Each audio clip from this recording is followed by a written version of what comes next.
por diversos lugares profesionales. Más para arriba, ¿no? Porque no sé.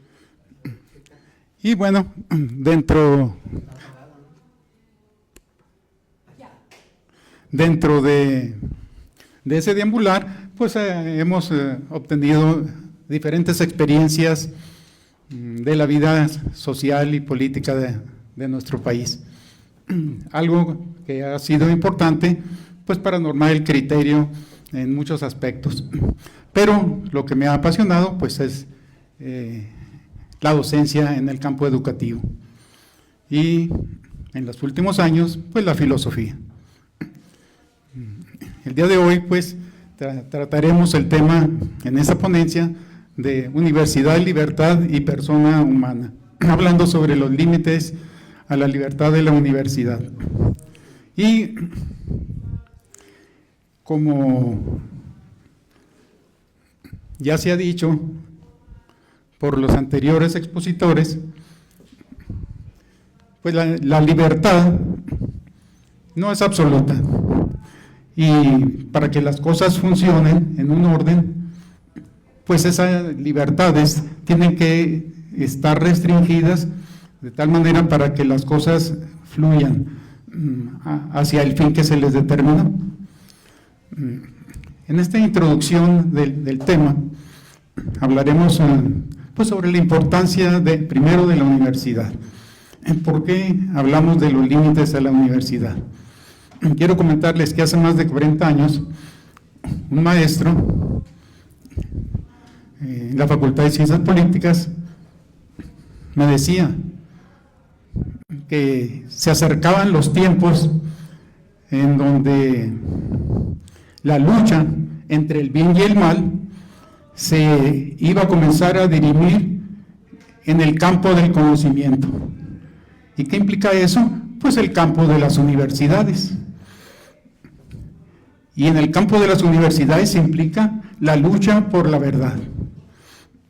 Y eso, pues lo estamos viendo recrudecido, esa lucha, en la actualidad.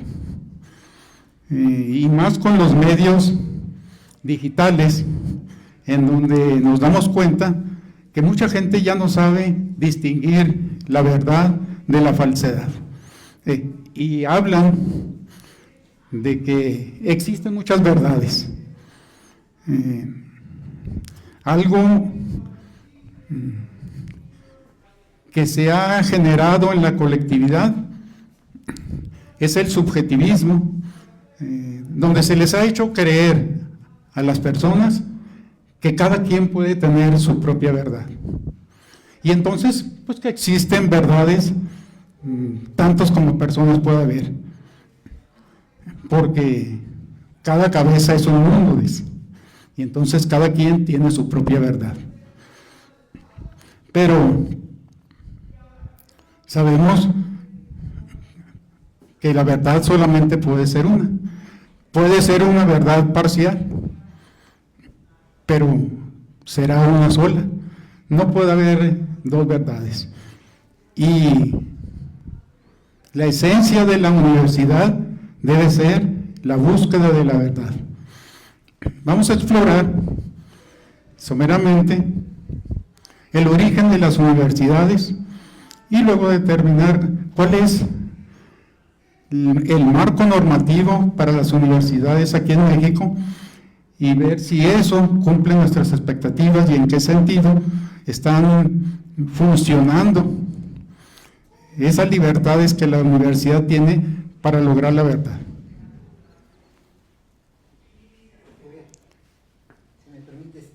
Eso que tú comentas como introducción a este tema me trae a cuento que un ilustre académico nos refirió que la universidad es el gremio de alumnos y maestros en la búsqueda de la verdad.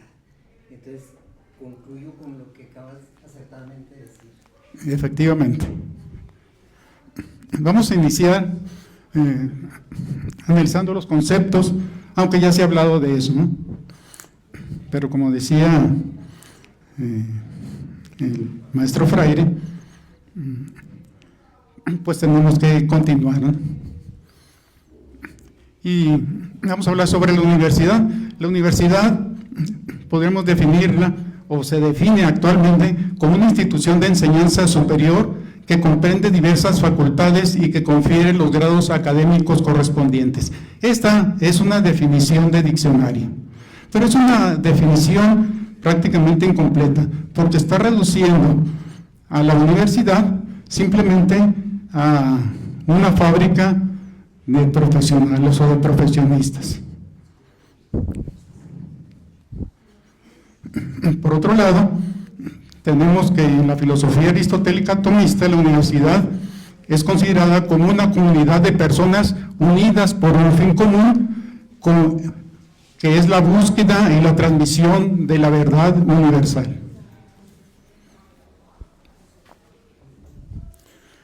En la antigüedad, el llamado rey sabio, Alfonso X, que fue quien le otorgó a la Universidad de Salamanca el título de universidad, definió a la universidad como el ayuntamiento de maestros y estudiantes por el saber. Eso en realidad, pues es la esencia de la universidad, que en la actualidad, pues se ha trastocado. Y la mayoría no comprende o no sabe realmente la gran misión que tiene la universidad.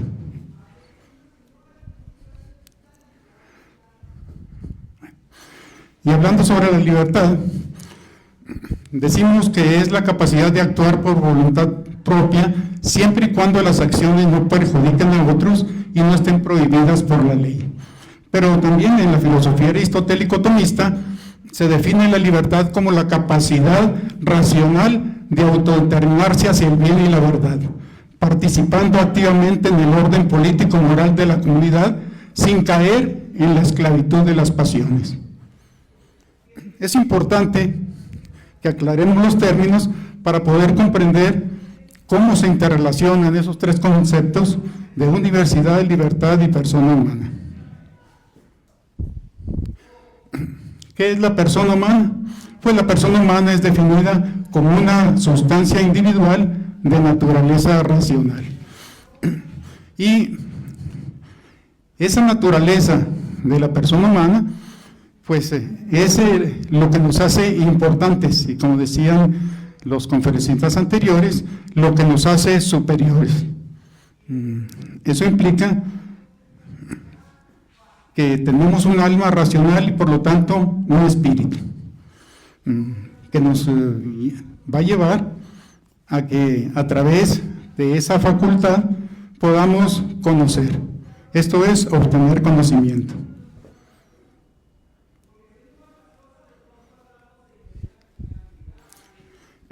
Pasaremos ahora a hablar sobre los orígenes de la universidad. Dicen los historiadores sobre las universidades que el semen de ellas se encuentra en la Universidad de Bolonia, que surge en el año de 1088. ¿Y cómo surge en la ciudad de Bolonia la universidad?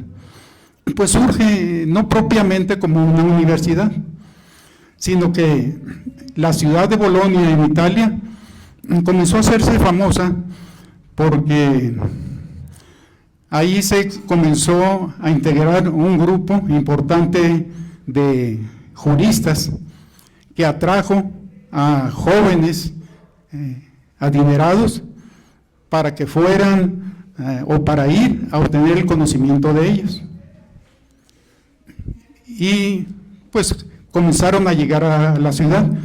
¿Y qué ocurrió? Pues ellos contrataban a los maestros, a esos juristas, para que les enseñaran. Y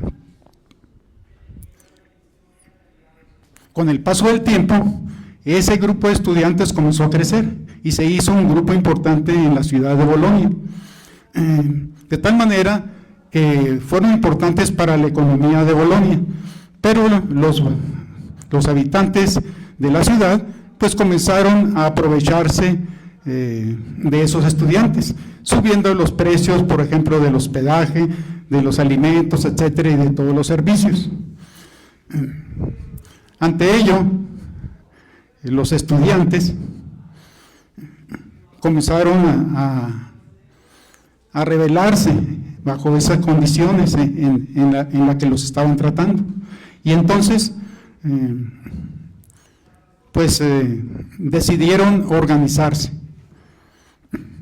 Y ahí es cuando surge el término de universitas, que significa pues la totalidad o el conjunto. ¿Y qué significaba? Pues el conjunto de los estudiantes.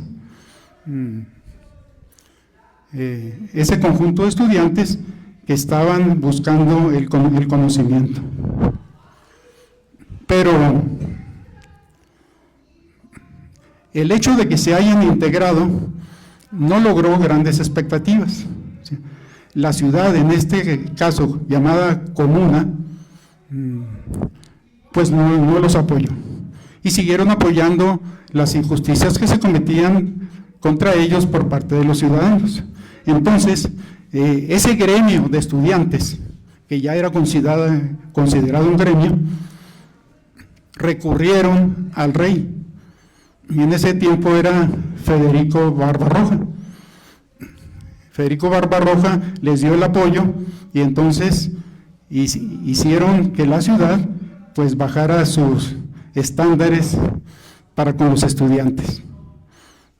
Y poco a poco pues comenzó a integrarse ese núcleo y ese término de universitas comenzó a extenderse a universidad. Todavía no significaba lo que realmente vino a significar años después, que era pues la búsqueda universal de los conocimientos, que surge cuando se le otorga ese título a la Universidad de Salamanca en España.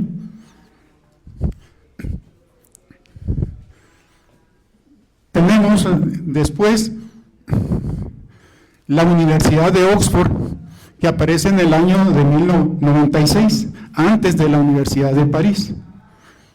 ¿Y qué ocurrió para que se gestara allí la Universidad de Oxford? Pues también en Oxford,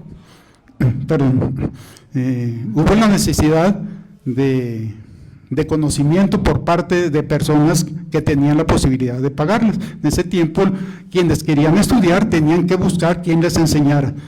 No teníamos los sistemas públicos todavía que otorgaran un conocimiento gratuito. Pero, al igual que la de Bolonia, la más importante que la Universidad de Oxford, en su gestación, es la Universidad de París, porque en París se había integrado también un grupo numeroso de filósofos a los que comenzaron a recurrir estudiantes de otras ciudades y comenzaron a acudir a París, y también se formó un grupo importante de estudiantes y comenzaron a gestar una gran economía para París. La importancia de eso también estribaba en que la religión católica aprovechaba a los que estaban formados en filosofía para poderlos captar hacia los seminarios y que siguieran la formación de sacerdotes. Pero con el tiempo, dicen los historiadores, el encargado de las cuestiones académicas en la catedral, que era el maestro escolar que le llamaban, pues viendo esa situación de que los estudiantes recorrían a los estudios de filosofía para poder acceder así a la carrera de sacerdotal, pues decidió establecerles normas a quienes enseñaban filosofía, para que fuera acorde a lo que se les iba a exigir. Y entonces ideó el establecer una certificación, una especie de certificación, y creó una licencia, la licencia docente que le llamaban. Esto es una licencia para ser docente. Y los maestros estaban obligados, para que sus alumnos pudieran acceder a los seminarios, a tener esa licencia, y se las cobraban. Pero con el tiempo, pues comenzaron o se comenzó a subir el costo de esa licencia. Pues viendo que solamente así garantizaban a los que estudiaban filosofía el acceso a los seminarios, pues tenían que recurrir a maestros que tenían la licencia. Eso gestó pues su alza. Los maestros se sintieron tratados injustamente, y entonces igualmente en Bolonia, como lo hicieron los estudiantes, decidieron formar una asociación de maestros con la finalidad pues de defenderse ante las injusticias del escolar que aplicaba los exámenes para otorgar la licencia.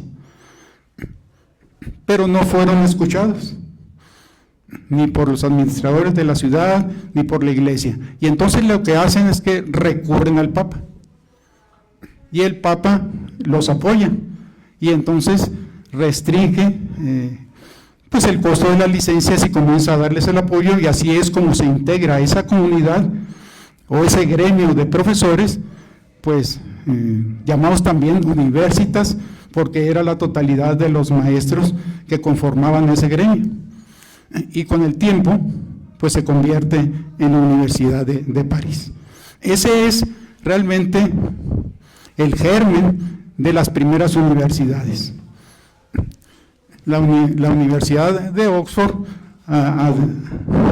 adquiere notoriedad, aunque se había integrado ese grupo de estudiantes con mucha anterioridad, no logró su importancia hasta muchos años después, cuando ya estaba formada la Universidad de París, porque los estudiantes de Gran Bretaña que querían estudiar filosofía o seguir la carrera sacerdotal, se iban a París.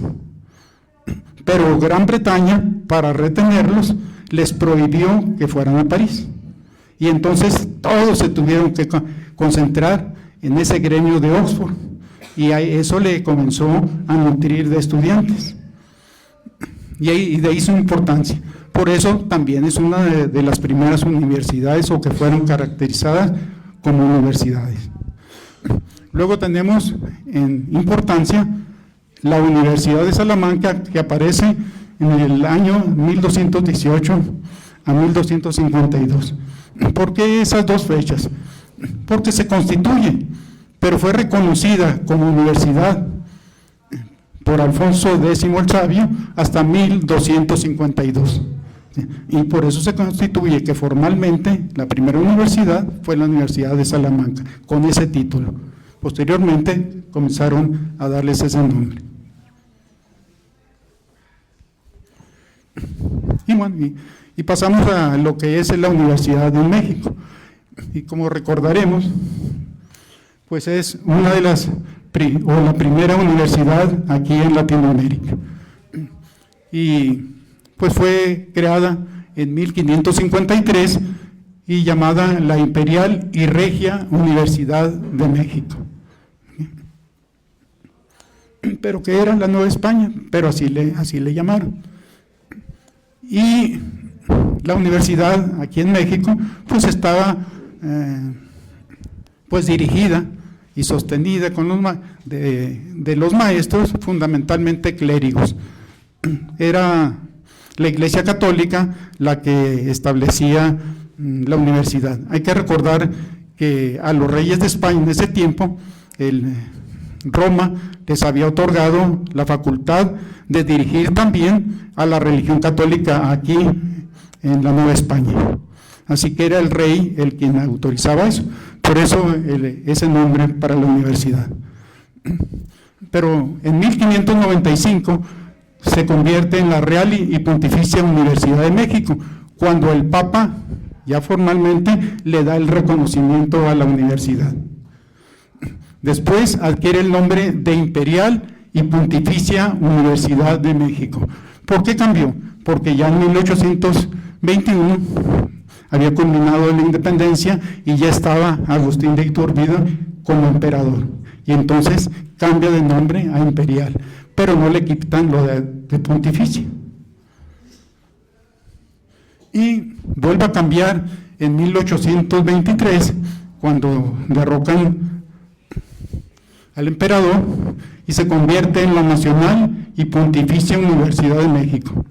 Y así continuó hasta el año de 1865, cuando ya estando gobernando Maximiliano, clausura la universidad. Y esa clausura de la universidad fue ratificada por Benito Juárez a través de un decreto y deja de operar la universidad aquí en México. Y no vuelve a aparecer hasta con Porfirio Díaz en 1910, cuando Justo Sierra inaugura la universidad en México, ya por iniciar la revolución y por terminar el mandato de Porfirio Díaz. Y en 1929, pues la universidad adquiere el nombre que tiene hoy, la Universidad Nacional Autónoma de México. ¿Por qué ese cambio? Bueno, porque antes de 1929 no era autónoma. ¿Qué significaba eso? Bueno, pues que dependía íntegramente del Ministerio de Educación, quien le dictaba pues los planes y programas de estudio y lo que se debería enseñar. Pero desde la época de Vasconcelos, cuando todavía eran estudiantes, pues proponían que la constitución de la universidad fuera autónoma, porque en ese tiempo pues privaba el positivismo kantiano, y eso implicaba pues que la universidad no estaba al margen de las ideologías que permeaban en ese momento. Y bueno, el positivismo pues negaba la filosofía, y esa fue una de las luchas pues que encabezó el grupo de estudiantes y después de profesionistas junto con José Vasconcelos. Justo Sierra era de la misma idea, pero no fue hasta 1929 cuando la universidad o los estudiantes se ponen en huelga y logran que les otorguen la autonomía. Pero eso vuelve a trastocarse poquito más adelante. ¿Cómo se trastoca? Bueno, en 1929 dijimos, logra la UNAM la autonomía a través de la lucha estudiantil. Pero luego en 1933 el gobierno comenzó a querer socializar la educación, y es en Guadalajara cuando el gobierno estatal comienza a realizar acciones más decisivas para ello. Y la Federación de Estudiantes Mexicanos, acorde al régimen o al gobernador, a través del Congreso, pues sacan la propuesta de que la universidad sea de carácter socialista y que toda la educación sea socialista. Eso originó que las fuerzas católicas pues protestaran, y los estudiantes entran en huelga en Guadalajara, y se viene la lucha ya no por la autonomía, sino por la libertad de cátedra, para que los maestros no estuvieran obligados a enseñar lo que el gobierno quería que se enseñara.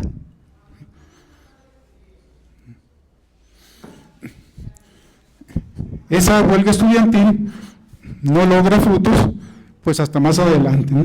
Hasta 1935. En 1934, Plutarco Elías Calles va y apoya al gobernador lanzando lo que se llamó el Grito de Guadalajara. ¿Y por qué es importante ese grito?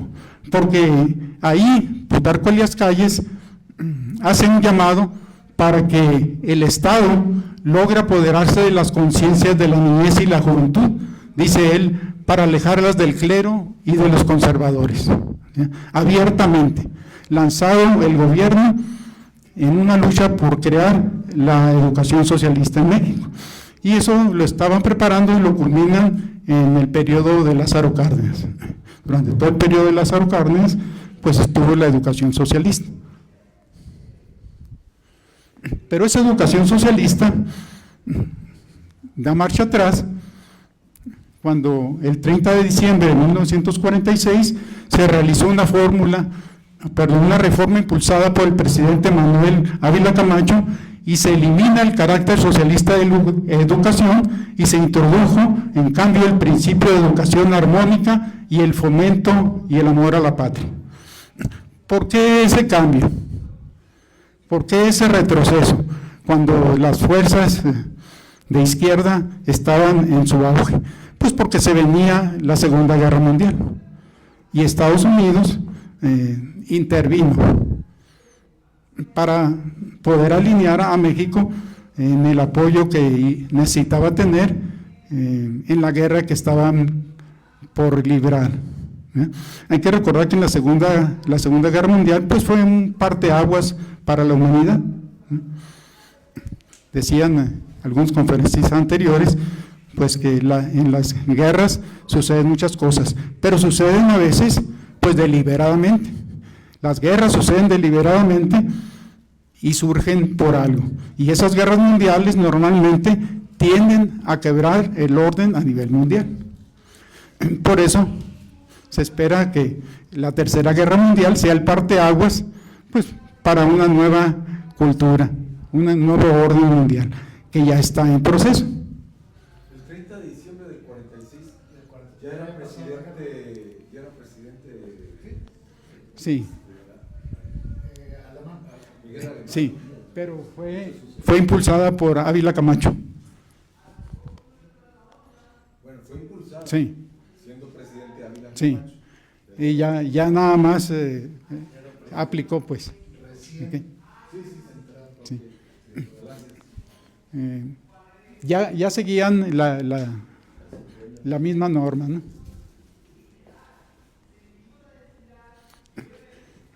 Y en 1980 se adicionó la fracción octava, es la séptima, para garantizar la autonomía universitaria. ¿Por qué? Bueno, porque aunque existía la autonomía universitaria para la UNAM, pues en 1980 se extendió para todo el país y a todas las universidades públicas.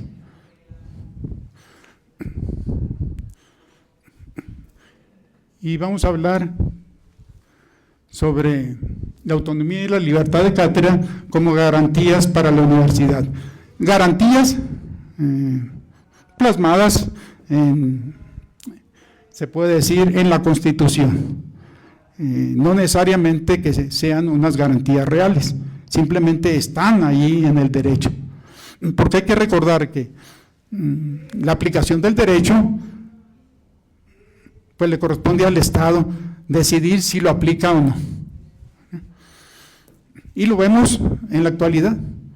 El Estado puede reformar en cualquier momento lo que ya existía anteriormente. En la actualidad, pues se reformó todo el sistema de justicia, sin empachos. Así que el sistema que rige a las universidades lo pueden cambiar en el momento que quieran, cuando se tiene el control pues, de los diversos órganos de poder, el legislativo y el judicial, controlados por el ejecutivo. Entonces, eso, lo que está en la ley, funciona mientras el Estado quiere. Y bueno, eso significa dar una garantía a la ciudadanía de cómo deben hacerse las cosas, mientras esté vigente, mientras no decida realizar otra cosa. De tal manera que si las universidades comenzaran a generar problemas, pues simplemente cambian la ley. Así de sencillo. El Estado tiene el poder para hacerlo. Y la división de poderes, pues significa una contención cuando esa división es real, pero no había sido real, o no ha sido real hasta ahorita. ¿Sí? De tal manera que subsiste lo que el Estado quiere que subsista. ¿Okay? Y ahora que intervino la 4T, pues decidieron que ya no, en muchos aspectos. No se han querido meter con la universidad todavía, aunque han generado ciertas políticas. ¿Qué es la autonomía universitaria? Pues es el principio que garantiza la independencia política, académica y administrativa de una educación superior frente a los gobiernos y a los poderes externos. ¿Qué significa eso?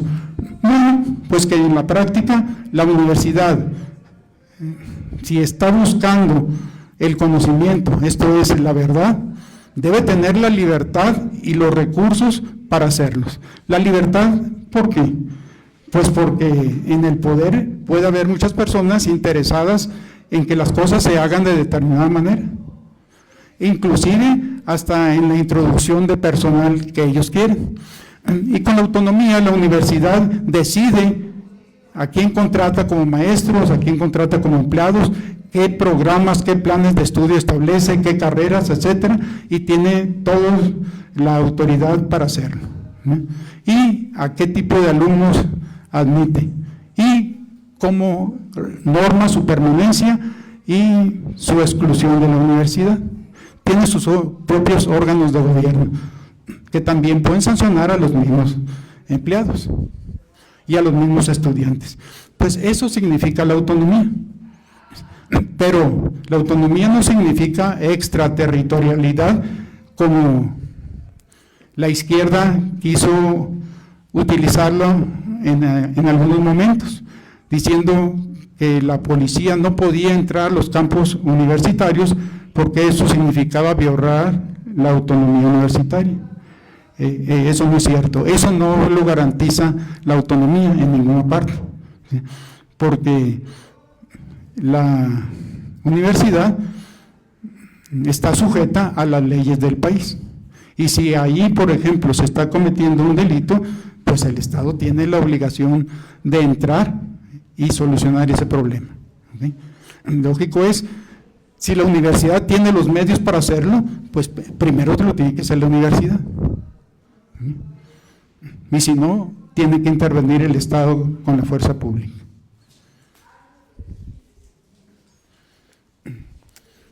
Pues este principio de autonomía también le otorga a la universidad la facultad de autogobernarse y diseñar sus propios planes de estudio y administrar sus recursos con libertad. ¿Pero cuáles recursos? Pues los recursos que le proporciona el Estado. Y entonces eso se convierte en un control para las universidades, porque el Estado decide qué tantos recursos le otorga. No le va a decir en qué los gaste, pero sí le va a restringir o aumentar. Te portas bien, te doy más. Te portas mal, te los quito. Como en la actualidad la 4T le redujo a todas las universidades el presupuesto. Y entonces las universidades pues tienen compromisos contraídos y eso limita entonces también su crecimiento, ¿sí? ¿Cuál es la medida? Sí, es una especie de coacción, pero muy disfrazada, ¿okay? Estamos en crisis, o sea, la austeridad republicana, por ejemplo, y bueno, todos tenemos que participar de esa austeridad, y porque lo tiene que justificar el gobierno ante las autoridades internacionales, ¿okay? Y para que la población universitaria pues tampoco se vaya a rebelar, ¿okay? Tiene que haber una justificación, y bueno, lo hacemos con todas, dice. O sea, todos tenemos que participar de esa austeridad. Pero ¿qué ocurre? Pues al bajarlas, yo decido ahora a quién se las regreso o a quién la aumento, ¿sí? Para volver a la situación que tenías antes. Y ahí, siempre y cuando estés colaborando y estés controlando a la comunidad estudiantil y a los maestros, que nadie me quiere problemas. O sea, esas en realidad son las medidas del Estado y aún bajo la ley. Entonces está siguiendo la legalidad, pero está ejerciendo un control, y eso también es una violación prácticamente a la autonomía universitaria. Y en términos claros, pues,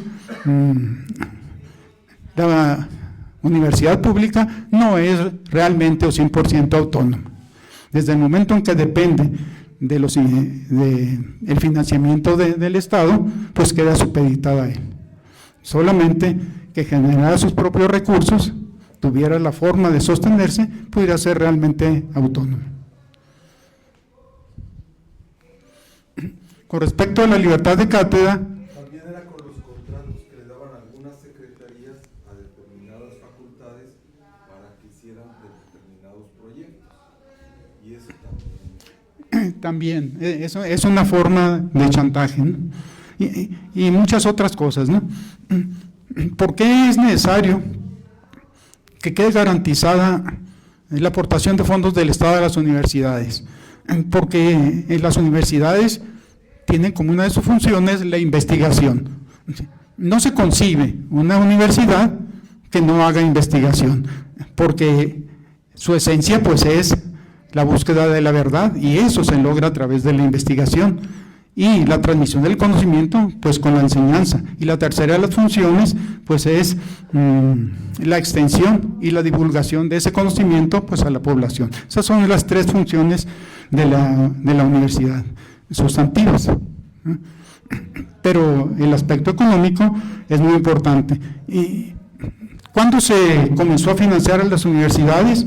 Pues cuando se crea la Universidad de Berlín, con Guillermo Humboldt, que él crea la universidad. Guillermo Humboldt, pues el hermano mayor de Alejandro Humboldt. Y entonces establece que las universidades, para poder realizar su misión, tienen que ser apoyadas por el Estado económicamente, con toda la fuerza del Estado y económicamente, de tal manera que puedan realizar esa importante misión de la búsqueda de la verdad. Porque si las universidades no tienen ese financiamiento, no van a lograr su esencia. Y en muchas épocas, inclusive aquí en la Universidad de México, se ha trastocado esa libertad de cátedra y la autonomía, porque la autonomía implica que se le den las facilidades a la universidad para que haga investigación. Pero el Estado a veces ha intervenido sutilmente también para normar qué tipo de investigaciones se pueden hacer. ¿Cómo lo hace? Bueno, si hace esta investigación, para eso hay becas. Para lo otro no hay dinero. Entonces, así dirigen las investigaciones, de tal manera que pues la universidad norma a sus investigadores hacia el rumbo que el Estado quiere. Muy diferente sería que el Estado concertara con la universidad el que adoptara ciertas líneas de investigación que le convienen al país, pero no puede dirigir toda su investigación exclusivamente a lo que el Estado o sus integrantes desean. La universidad debe ser libre para investigar lo que sea necesario o lo que quiera. Los antecedentes de la autonomía y la libertad de cátedra también los encontramos en el germen de la universidad, porque ya habíamos dicho que en la Universidad de Bolonia los estudiantes tuvieron que luchar para lograr dejar de depender de la ciudad, logrando el apoyo del rey Federico Barbarroja. Pues ahí había una intromisión de la ciudad en los intereses de esa universidad en gestación. Y lo mismo ocurrió en la Universidad de París. Entonces, el germen de inicio de la autonomía y la libertad, pues está en esas dos universidades, en la de Bolonia y en la de París, en donde tuvieron que realizar determinadas acciones para dejar de depender de una influencia exterior y, bueno, limitar esa intervención de los gremios estudiantiles y de maestros.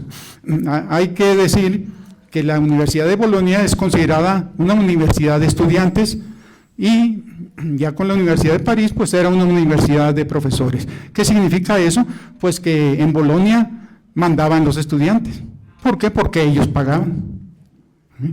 Y de tal manera que ellos hacían sus planes de estudio y decidían qué carreras eran las que querían estudiar y qué maestros había que contratar. Eran los patrones de los profesores, porque ellos eran los que pagaban. por eso fue considerada inicialmente una universidad de estudiantes hasta que el Estado se hizo cargo de la universidad. Y en la Universidad de París, pues fueron los profesores los que dirigían la universidad y los que creaban los planes de estudio y programas de lo que les iban a enseñar a sus alumnos.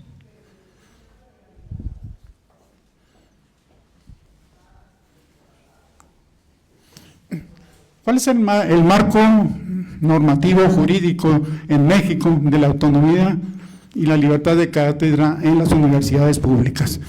Pues está contenida primeramente en la fracción séptima del artículo 3º constitucional y segundo en la Ley General de Educación Superior. Y como tercer punto, pues tenemos la ley orgánica de cada universidad. Estas leyes pues las hace el Estado. Para que surja una universidad en México, el Congreso tiene que redactar y publicar la ley orgánica de esa universidad. Esa ley orgánica es la que le da vida a una universidad pública. Y bueno, ¿qué ocurre con las universidades privadas?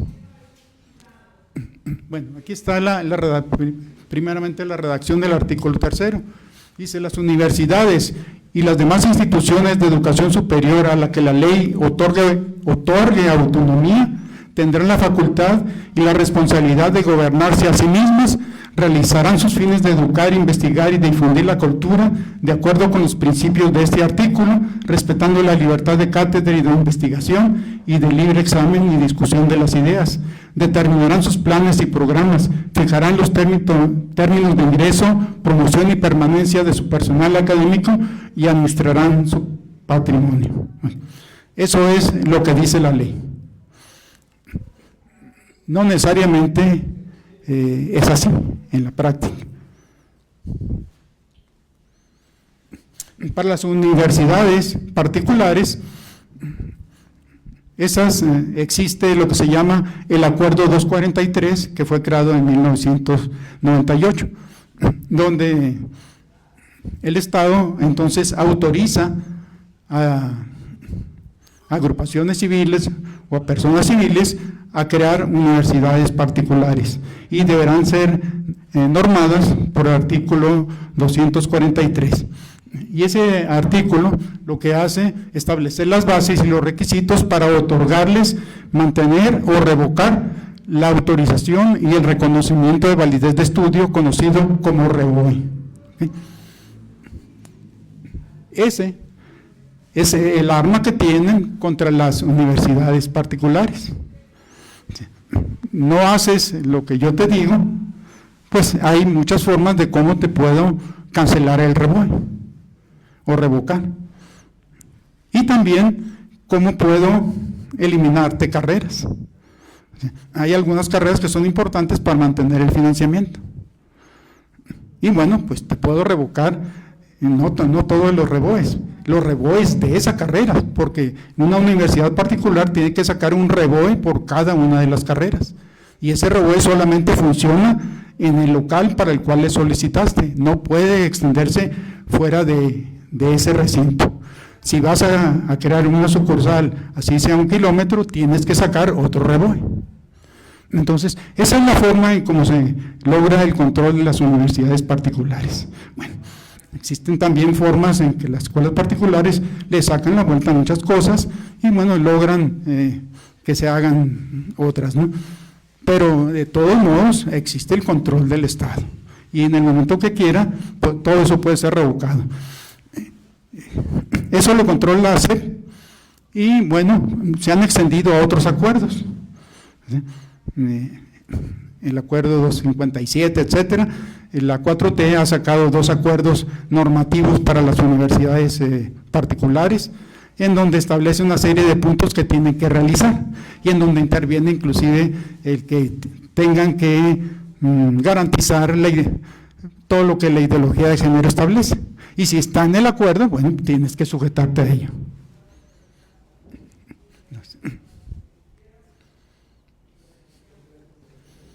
Bueno, aquí nada más lo que dice el capítulo 1, en donde dice que que la SEP pues, va a ser la que va a otorgar el reconocimiento de validez de estudio. Existe otra legislación fuera de México, que es la de la Comisión Interamericana de los Derechos Humanos, que es una protección internacional para que las universidades queden libres de la intervención del Estado y de su influencia. Y la Comisión Interamericana de los Derechos Humanos puede intervenir cuando se vean lesionados los intereses, ¿no? Y para ello establece una serie de principios de protección para las universidades. Una protección en el principio 4, que habla sobre protección frente a las interferencias del Estado. En el principio 5, protección frente a los actos de violencia, secuestro, intimidación, acoso y amenazas que el Estado pueda realizar contra los integrantes de las universidades. El principio 7, protección contra las restricciones y limitaciones a la libertad académica, que es la libertad de cátedra, uno de esos, y los de investigación por otro lado. Si el Estado interviene queriendo controlar las investigaciones, pues también pueden ser denunciados ante la Comisión de Derechos Humanos. Y el principio 11, la protección para el acceso a la información. Para que la universidad pueda realizar investigación, necesita mucha información por parte del Estado.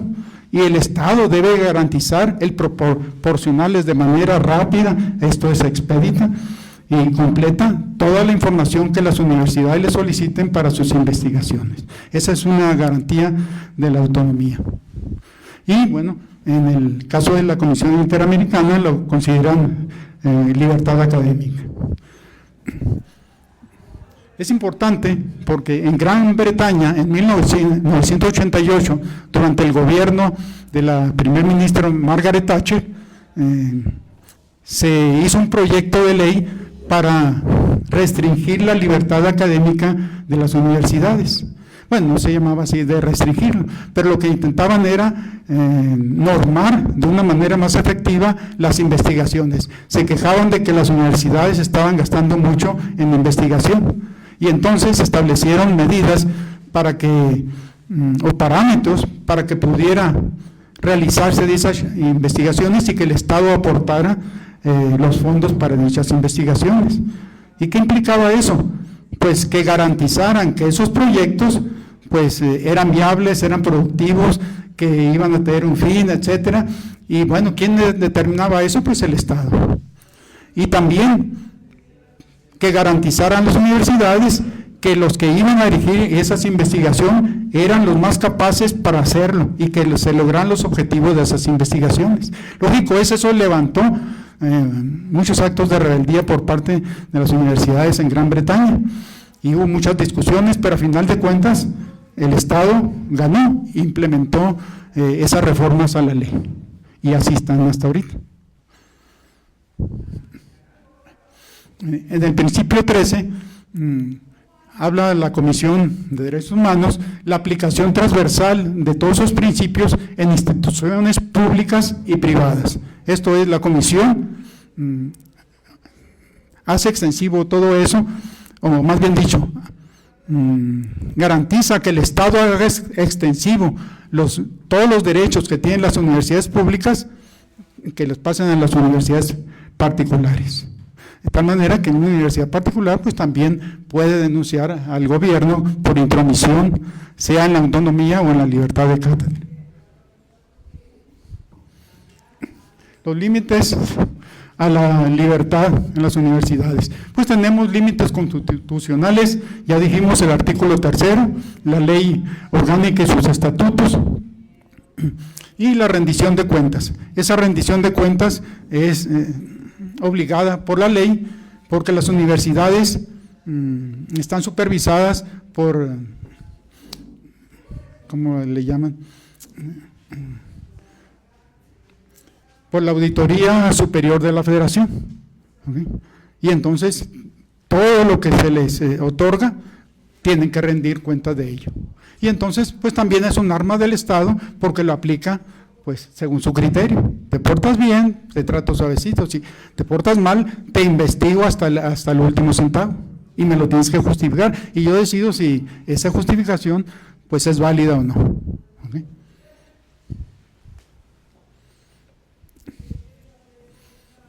Y tenemos los límites éticos, y los límites éticos estamos hablando de los códigos de conducta de cada universidad.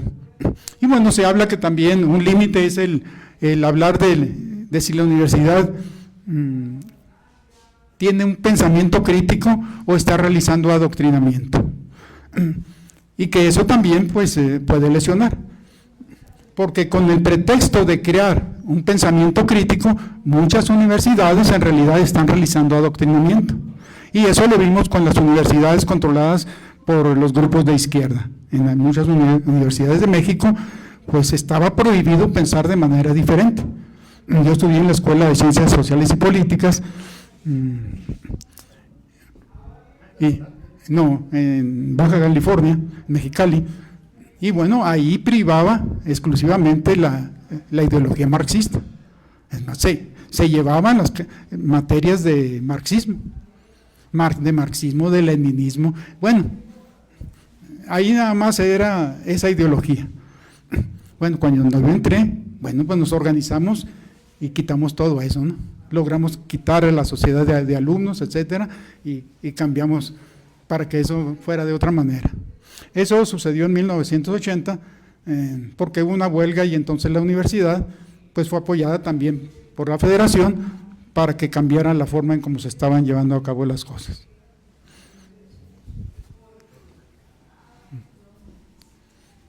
Y entonces, la libertad de cátedra prohíbe el uso de las aulas para el adoctrinamiento ideológico político, que es muy común que los partidos políticos utilicen a profesores para hacer proselitismo dentro de sus aulas, ya sea para captar adeptos o para generar ideas.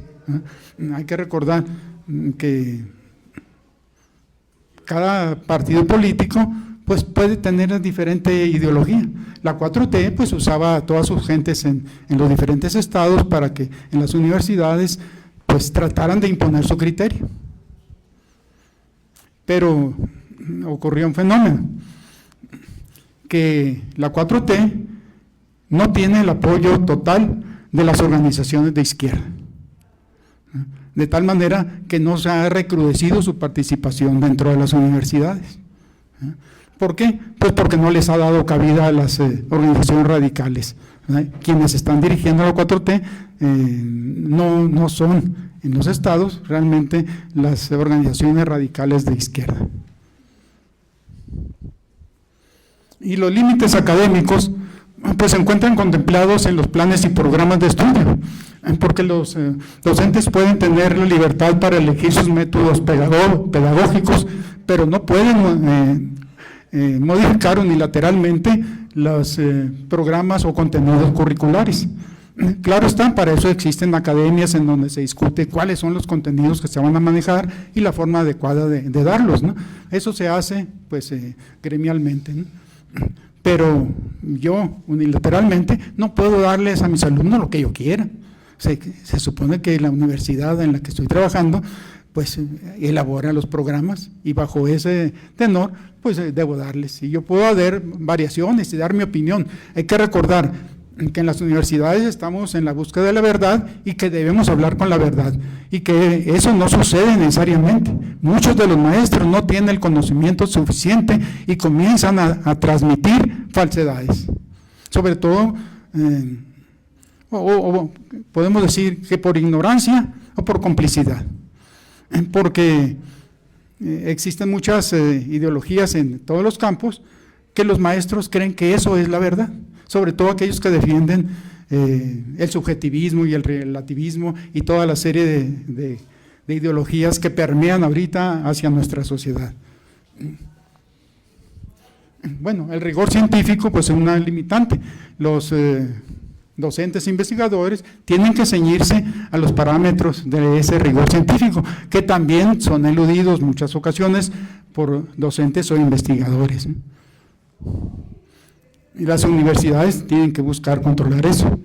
Y tenemos por otro lado los límites circunstanciales que se refieren pues a las partidas presupuestales con las que cuentan las universidades públicas, y las privadas pues en el sentido de los presupuestos que tiene la institución para manejarse. Las preguntas que nos surgen es las siguientes. Primero, ¿ese marco normativo es suficiente para evitar la intromisión en la universidad? Y una segunda pregunta ¿es suficiente también para contener las desviaciones de los maestros de la importante misión de formar y de enseñar la verdad? Podríamos decir que sí. El marco normativo, pero no en la realidad. ¿Por qué? Porque existen corrientes externas que influyen sutilmente en las universidades, y que eso puede considerarse también pues como una intromisión en esa autonomía y en esa libertad de cátedra. Por ejemplo, tenemos las ideologías filosóficas, psicológicas y educativas que permean en todo el mundo académico. ¿Y cuáles son? Pues tenemos el neomarxismo, el relativismo científico y moral, el subjetivismo, la ideología de género, o el feminismo radical, etcétera. Y que existen muchos maestros y docentes y universidades que están apegadas a eso. ¿Okay? Bueno, ¿y eso de dónde surge? Pues de organismos internacionales que están haciendo que permee eso ante la sociedad, y como en la universidad directamente no se puede hacer, comienzan a través de la educación básica y luego a través de la formación que se comienza a dar a los maestros y a través de toda la cultura educativa que está al alcance, de tal manera que en el medio difícilmente los maestros encuentran bibliografía actualizada que no sea la que promueven estas ideologías. De tal manera que muchas veces el maestro se encuentra cercado por todo ello, y si no se deciden a investigar correctamente hacia la verdad, pues se dejan llevar por lo que dicen ese tipo de bibliografías. De hecho, se está obligado por parte de la SEP darlo en la educación básica, en los nuevos libros de texto. Sí, por eso por ahí se está metiendo. Entonces ya los alumnos llegan imbuidos de eso. Inclusive ya hay alumnos que se quejan con el maestro si les enseña una cosa diferente. Y entonces hay que convencerlos de que eso que les enseñaron estaba equivocado. Y entonces los alumnos llegan a la universidad defendiendo todos los postulados, por ejemplo, de la ideología de género, y el relativismo y el subjetivismo. Yo puedo pensar lo que quiera. Pues puedes pensarlo, pero no significa que sea verdad.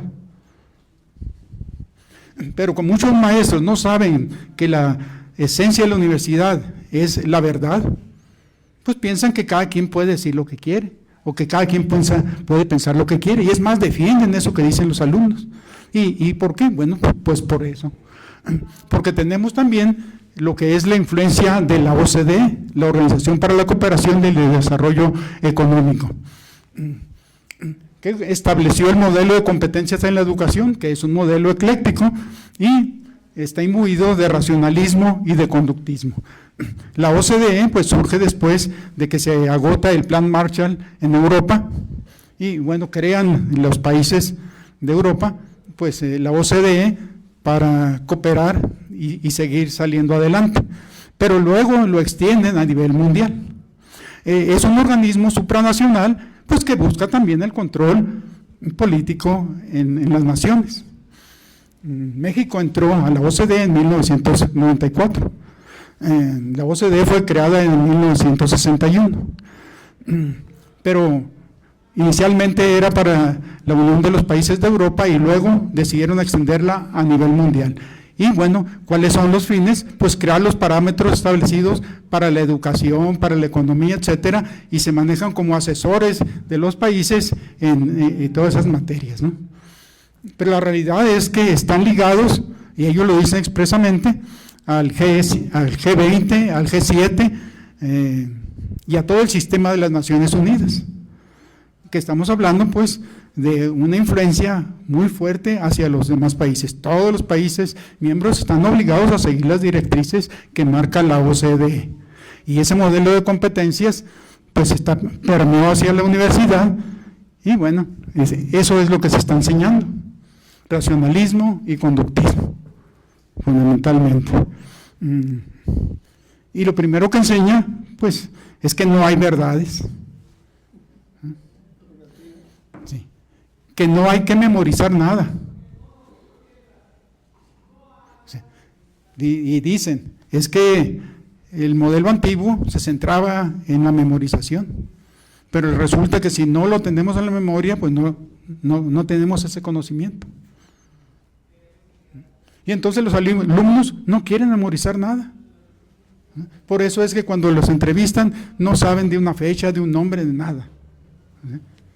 Entonces tienen que ir y consultar, pues, en Google. Entonces, ahí está. Y eso es grave, porque estamos formando, pues, alumnos ignorantes. ¿Y qué es la cosa más grave? Pues que la OCDE, en ese modelo de competencias, está trastocando también la formación humana, porque le está enfocando esa educación hacia el área empresarial. Y la universidad no tiene como único fin el formar o el insertar a sus egresados en el mercado laboral. No es su fin único, ni siquiera el más importante, sino que ante todo tiene que realizar la búsqueda y transmisión de la verdad. Esa es su función principal, y lo demás se da por añadidura. Y la OCDE lo único que pretende es crear empleados para las empresas. Sí, no más que la influencia de la OCDE, o sea, la 4T está en contra de eso también, o sea, porque no son compatibles, ¿no? Porque mientras uno se enfoca en la competitividad, la 4T está enfocada más a la teoría crítica o a la nueva escuela, que es totalmente... Porque traen otro modelo para poder ideologizar. ¿Para dónde irle? Sí. Por eso Sí, entonces, a nivel internacional, pues hay dos vertientes. Están siguiendo la otra vertiente. Muy bien. Pues con esto terminamos y el tiempo se nos acabó. Muchas gracias por su atención.